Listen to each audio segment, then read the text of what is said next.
Ding ding ding, ding ding ding.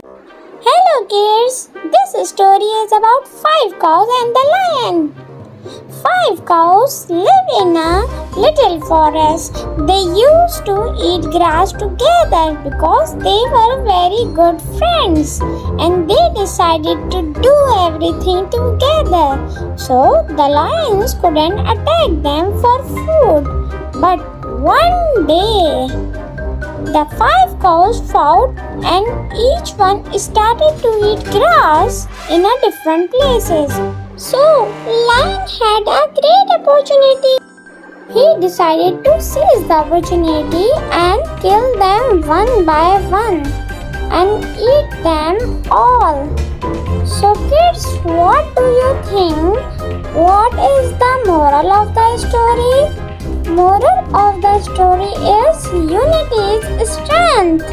When they were together, lion didn't attack them.